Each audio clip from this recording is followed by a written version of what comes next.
En el invierno de 1807, mientras el ejército de Napoleón arrasaba Portugal, la corte real huyó a través del Atlántico hacia Brasil.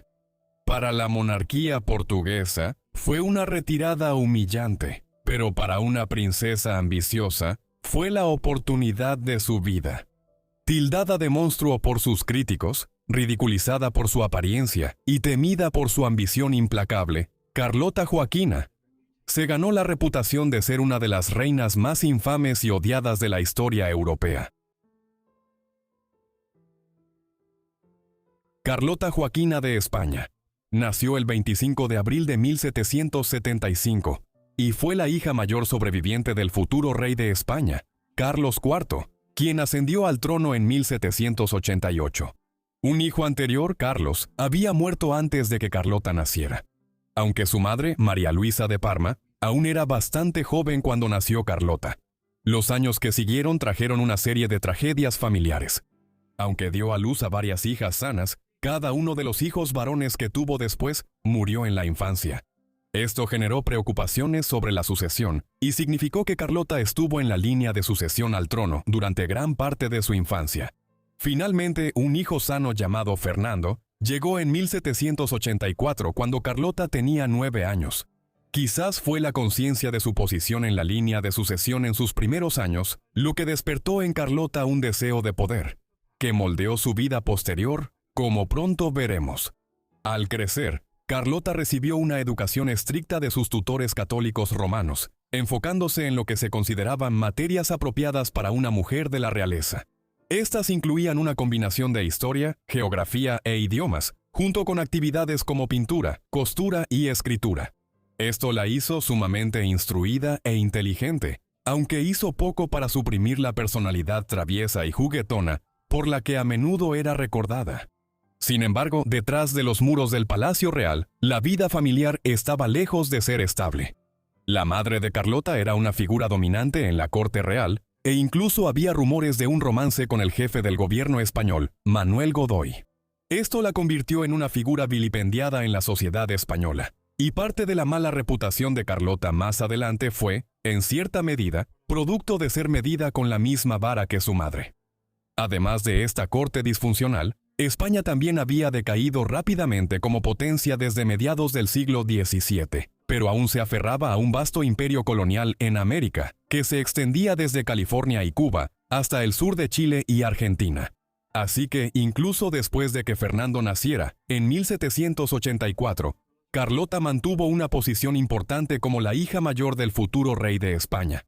Esto la convirtió en una de las novias reales más valiosas de Europa, y en 1785, con apenas 10 años, fue casada, una edad sorprendentemente joven, incluso para los estándares del siglo XVIII. Pero esto fue solo el comienzo de un matrimonio que derivaría en escándalo, odio e intriga política. Desde finales de la década de 1770, ya estaban en marcha negociaciones entre los gobiernos de España y Portugal para que Carlota se casara con don Juan, el segundo en la línea de sucesión al trono de Portugal. Los padres de Juan, que eran tío y sobrina, habían ascendido como monarcas conjuntos de Portugal, el rey Pedro III y la reina María I en 1777. Mientras que Pedro moriría en 1786, María vivió hasta 1816, así que la vida de Carlota estaría sustancialmente marcada por su relación con su suegra, la primera reina de Portugal por derecho propio. Un acuerdo por el cual Carlota se casaría con don Juan se concluyó en 1785, y un matrimonio por poderes tuvo lugar en mayo de ese año, semanas después de su 10º cumpleaños. Mientras tanto, Juan tenía 18 años. Debido a la corta edad de Carlota, se acordó que el matrimonio no se consumaría hasta 1790, cuando se considerara que ella tenía la edad suficiente para concebir y tener hijos. Sin embargo, solo días después de la boda por poder, la princesa de 10 años fue enviada a Lisboa con un séquito español, dejando a su familia atrás años antes de que el matrimonio realmente comenzara. Por lo tanto, ella se encontraba en la corte portuguesa cuando la política del reino cambió en 1788. El 11 de septiembre de ese año, su cuñado, el heredero al trono, don José, murió de viruela, dejando al esposo de Carlota como el nuevo heredero. Además, la reina María sufrió de depresión durante gran parte de su vida posterior, e incluso fue declarada demente en 1792. Esto significaba que Juan debía asumir como regente y monarca de facto desde la década de 1790, haciendo que Carlota fuera una especie de reina consorte no oficial desde joven. En reconocimiento a su estatus elevado, Juan y Carlota ostentaban los títulos de príncipe y princesa de Brasil. En las décadas de 1790 y 1800, a medida que Carlota se volvía una figura cada vez más prominente en la corte portuguesa, se convirtió en objeto de burla y odio tanto en los círculos cortesanos como en la sociedad portuguesa en general. Era vista como una mujer ávida de poder y que no comprendía la cultura conservadora de la corte que la rodeaba. Criada en una corte española mucho más lujosa, le costó adaptarse a la cultura real profundamente religiosa y austera de Portugal. Su personalidad franca, su participación política y su comportamiento público poco convencional para una mujer de la realeza alimentaron chismes y rumores maliciosos, que solo se intensificaron por la extendida xenofobia anti-española. Mientras que fue duramente criticada por su comportamiento, fue atacada aún más ferozmente por su apariencia. Durante su estancia en Lisboa, la escritora francesa Laure Junot, duquesa de Abrantes, dejó una de las descripciones más mordaces de Carlota, escribiendo: su fealdad, su cabello sucio y despeinado, sus labios muy delgados y amoratados, adornados con un grueso bigote, sus dientes desiguales como la flauta de pan. No podía convencerme de que era una mujer, y sin embargo, conocía los hechos en ese momento que demostraban ampliamente lo contrario. El esposo de la duquesa, Jean-André Junot, compartió estos sentimientos después de llegar a la corte portuguesa, y supuestamente exclamó: «Dios mío, qué feo es. Dios mío, qué fea es la princesa. Qué feas son todas». Y no fueron solo los observadores franceses quienes hicieron estos comentarios mordaces. Los relatos contemporáneos describían frecuentemente a Carlota como baja de estatura, con el rostro marcado por cicatrices de viruela, una nariz aguileña prominente y el distintivo prognatismo de los Borbones, mientras que algún autor comentaban sobre su postura ligeramente encorvada. En muchos aspectos, ella era la antítesis de los ideales de belleza cortesana del siglo XVIII.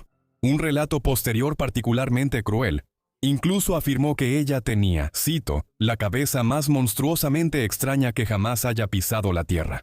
Su imagen pública era solo una fuente de sufrimiento. Detrás de escena, el matrimonio de Carlota también sería infeliz. Tuvieron su primer hijo juntos en 1793, una hija llamada María Teresa. 8 hijos más seguirían en los siguientes 13 años, de los cuales solo uno, Francisco Antonio, murió joven. A pesar de las crecientes tensiones en su matrimonio, Carlota era conocida por estar atenta a la salud y el bienestar de sus hijos. Sin embargo, incluso su papel como madre estuvo rodeado de escándalo, ya que persistentes rumores en la corte afirmaban que no todos sus hijos eran hijos de Juan, y en particular había sospechas sobre su hijo Miguel. Estas afirmaciones nunca se comprobaron, pero contribuyeron al ambiente de chismes y hostilidad que la siguió durante toda su vida. Aún así, el matrimonio estuvo marcado por la falta de afecto de Juan, y aún más por su comportamiento cada vez más errático. Viviendo en una época en la que las ideas de la Ilustración y la Revolución Francesa se estaban extendiendo por Europa, Juan desarrolló un miedo obsesivo de que la revolución llegara a Portugal. Incluso los rumores en la corte decían que Juan deambulaba por los pasillos del Palacio Real por la noche en un estado semidelirante. A principios del siglo XIX, el matrimonio real había descendido a una guerra política abierta. En 1805, cuando Carlota tenía 30 años, conspiró para arrebatarle el poder a su esposo, el príncipe regente, planeando que lo arrestaran y lo declararan incapaz de gobernar, tal como había sucedido con su madre. Sin embargo, el complot fue descubierto y sus cómplices fueron arrestados. Carlota evitó el encarcelamiento solo porque Juan se negó a exponer el escándalo públicamente. En cambio, la desterró a los palacios de Queluz y Ramillion, mientras él se retiró a Mafra, poniendo fin efectivamente a su matrimonio. Fue durante este exilio que se ganó el infame apodo de la Fierecilla de Queluz.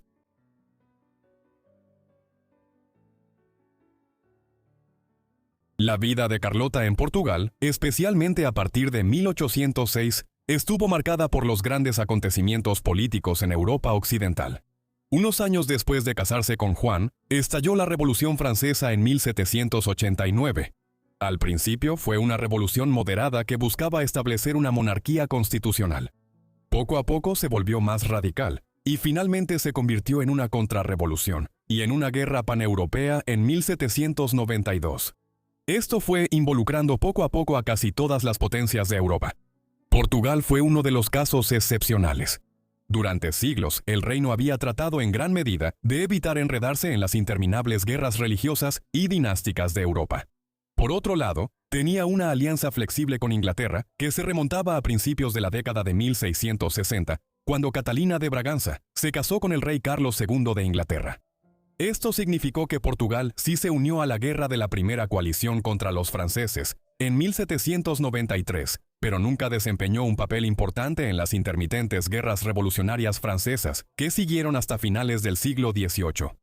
Lo que cambió las cosas para Portugal y para Carlota fue el ascenso de Napoleón Bonaparte y su conquista de una gran parte de Europa continental entre mediados de la década de 1790 y mediados de la década de 1800.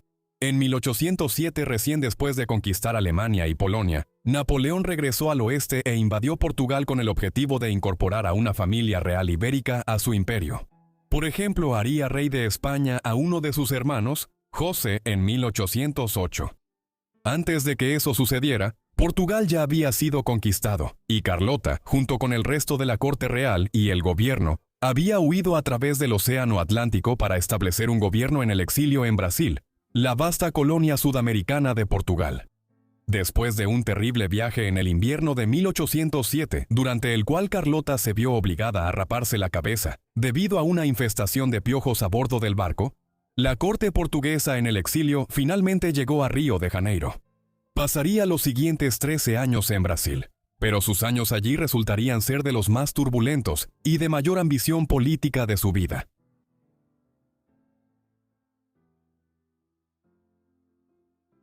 Fue en Sudamérica donde las ambiciones de Carlota por gobernar realmente se hicieron evidentes.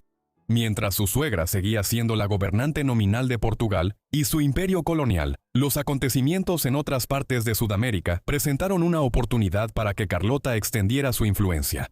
Guerras de independencia estallaron en todas las colonias españolas a finales del siglo XIX, después de que Francia tomara el control de España en Europa. Una facción en el virreinato del Río de la Plata incluso propuso hacer de Carlota su regente, un movimiento que llegó a conocerse como el carlotismo. Esto tenía sentido si consideramos que Carlota era hija del rey Carlos IV de España. El plan obtuvo el apoyo del almirante británico Sir Sidney Smith, pero enfrentó la oposición de su propio esposo, el gobierno portugués en el exilio, funcionarios españoles y muchas élites locales.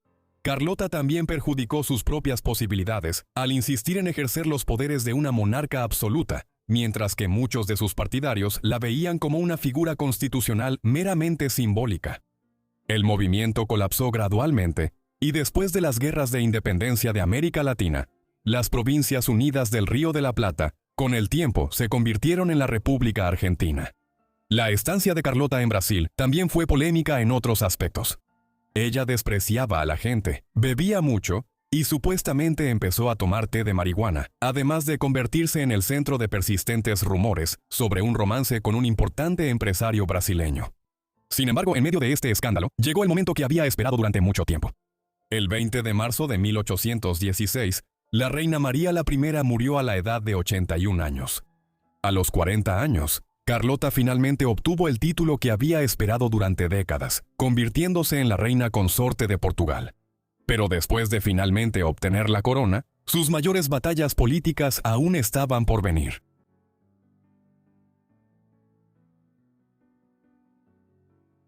Para cuando se convirtieron en rey y reina, Portugal ya había sido liberado desde hacía tiempo, después de que los portugueses y españoles, con una ayuda significativa de los británicos, expulsaron a los franceses de la península ibérica en 1813 y 1814, mientras el imperio de Napoleón colapsaba tras su desacertada invasión de Rusia en 1812.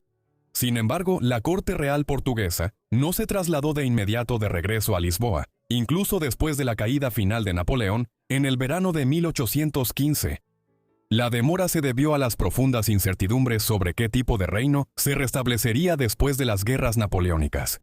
Esa incertidumbre finalmente llegó a su punto máximo con la Revolución Liberal de 1820, cuando un levantamiento militar exigió el establecimiento de una monarquía constitucional y obligó a la familia real a regresar a Portugal. El 26 de abril de 1821 partieron de Brasil. Según el vizconde de Porto Seguro, las emociones del rey y de la familia real al dejar Brasil se revelaron en las lágrimas de todos, excepto de la reina. Carlota, quien nunca disfrutó la vida en Brasil, al parecer estaba encantada de irse. Incluso hay una historia famosa que afirma que antes de abordar el barco, Carlota sacudió el polvo de sus zapatos, declarando: «No me llevaré ni el polvo de esta tierra». Después de regresar a Portugal, Juan aceptó la primera constitución del país en 1822. Buscaba acabar con el absolutismo en Portugal, pero solo tuvo un éxito mínimo, y fue rápidamente abandonada en 1823. Al mismo tiempo, Brasil se separó para convertirse en el independiente Imperio de Brasil, bajo el mando del hijo de Carlota, Pedro, en 1822, privando a Portugal de una colonia de la que Portugal había dependido para su riqueza durante todo el siglo XVIII.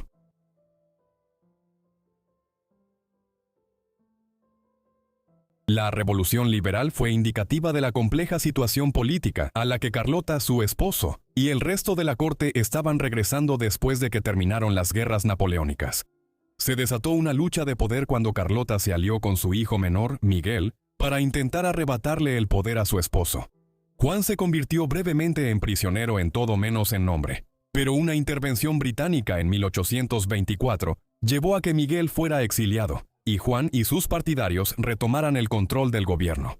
Luego gobernó hasta su muerte en marzo de 1826, a la edad de 58 años. Fue un milagro que el matrimonio de Carlota hubiera durado hasta la muerte de una de las partes, a pesar de la acritud, y ella se negó a visitarlo en su última enfermedad. La muerte de Juan sumió a Portugal en una compleja crisis de sucesión. Miguel, el heredero esperado, seguía en el exilio, mientras que, como se mencionó, su hermano mayor Pedro gobernaba el recién independizado Imperio de Brasil.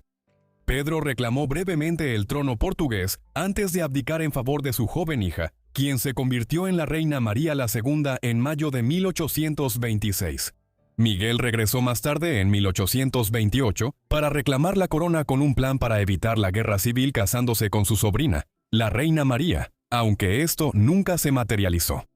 Para cuando ocurrió este rápido cambio de gobernantes entre 1826 y 1828, Carlota ya había sido marginada de la política portuguesa. A pesar de la alianza anterior de Miguel con su madre, no la llamó de regreso a la corte después de convertirse en rey en 1828. En cambio, pasó sus últimos años amargada y alejada de la vida cortesana, viviendo en el campo a las afueras de Lisboa en el Palacio de Queluz. Murió el 7 de enero de 1830, a los 54 años de edad. Para entonces, una nueva guerra civil estaba en marcha que terminaría 4 años después con la destitución de Miguel. Vivió los 32 años restantes de su vida en el exilio, mientras que la reina María, la segunda, recuperó el trono en 1834. Carlota fue enterrada inicialmente en Sintra, antes de ser reinhumada en 1854, junto a su esposo, separado en el Panteón Real de la dinastía Braganza en Lisboa. Aunque siempre aspiró a un mayor poder, Carlota Joaquina pasó casi toda su vida adulta en el corazón de una de las monarquías más grandes del mundo, sirviendo como reina o princesa regente de Portugal y su vasto imperio, que se extendía por Brasil, África y Asia. Para sus enemigos, ella era una reina extranjera fea, intrigante y hambrienta de poder. Para otros, era una mujer inteligente y decidida que se negó a aceptar los límites impuestos a las mujeres de la realeza de su época. Quizá la verdad se encuentre en algún punto intermedio. En cualquier caso, sigue siendo una de las reinas más fascinantes y controvertidas de la historia ibérica. Muchas gracias a todos por ver este video sobre Carlota Joaquina de España. Espero que les haya parecido interesante. Déjenme saber abajo en los comentarios qué les pareció su vida. Y si quieren más contenido sobre la realeza, o más sobre la realeza española o portuguesa, también háganmelo saber abajo en los comentarios. Espero que estén suscritos para que puedan ver todos mis videos en cuanto los suba. Espero que estén suscritos y tengan las notificaciones activadas para ver todos mis videos en cuanto los suba. Y con eso es todo de mi parte, así que los veré a todos en el próximo Forgotten Lives. Gracias.